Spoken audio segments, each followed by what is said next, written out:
Well, it's taken a while to get to this point, but let me give you guys an update on Simone's sword printed by the Jatman that was given to me at the Maker Fair.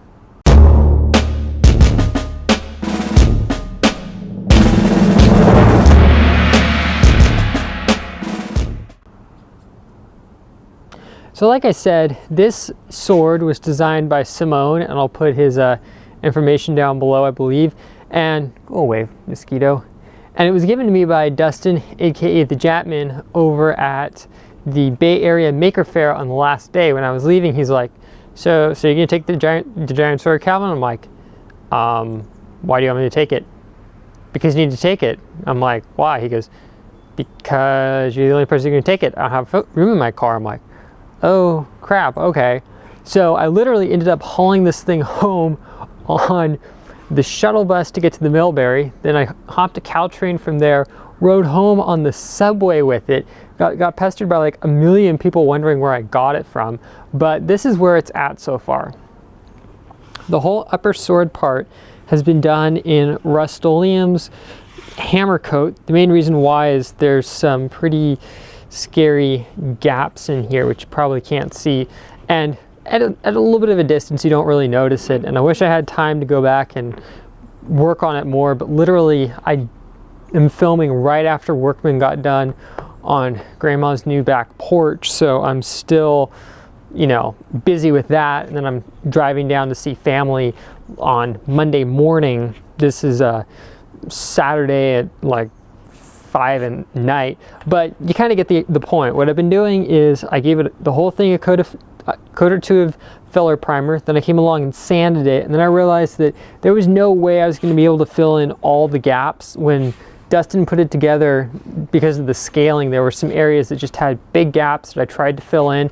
It just wasn't working, so I figured, you know what, I'm just gonna make the best of a bad situation. It's still gonna look awesome regardless. So that's what's up with that part. Then here, where the handguard is, I'm using Rust-Oleum's metallic silver. This paint is awesome. The only problem with it is it's kind of a pain to work with because it takes multiple coats to finally get the silver effect to come through. But, you know, lesson learned there. Then here, I'm just using some red oxide colored primer, and then down here we're using more of the silver and more of the red oxide. So the plan now is, what we're going to do is we're going to come along, and inside these grooves we're going to paint these a darker brown color, and the hope is it'll kind of create some depth contrast on here.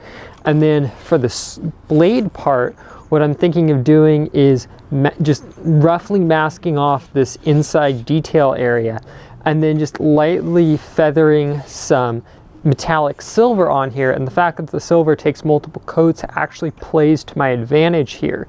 The main reason being is it'll create more of a unique effect for the blade edge while keeping this darker, and it looks good. And one thing that is a little bit of a bummer is in clanging around the garage while I've been working on this, a couple of areas have been chipped, but you know what? It's not the end of the world. This thing still has to survive about a 400-mile drive back to my parents' house and then down to Dustin's house down in LA. So this thing might have a little bit of battle scarring, but you know what? It's a sword. The thing would have taken battle scarring anyways. So I'm going to cut to some photos of what it looked like when I got it, what it's looking like at this point, and then I'll probably just have some music over footage of me spray painting the thing and all that good stuff, as nobody really needs to see me masking and painting this thing for like 10 hours or something like that.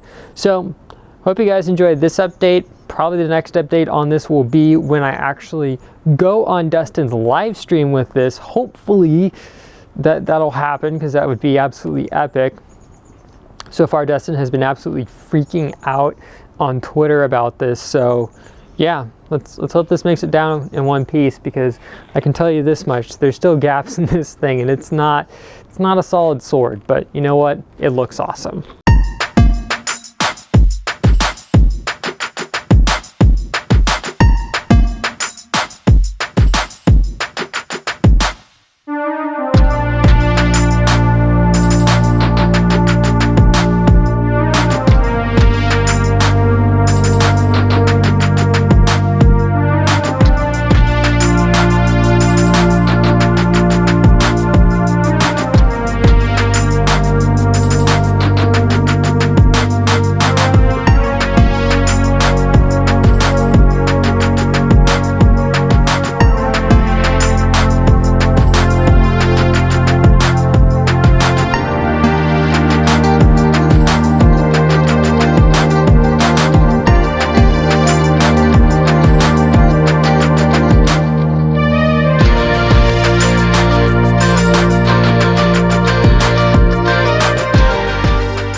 Okay, so bear with this, guys. Sorry if the lighting is pretty crappy. I just have my light down there beaming up on me, partly blinding me, but I got some paint work done on the sword.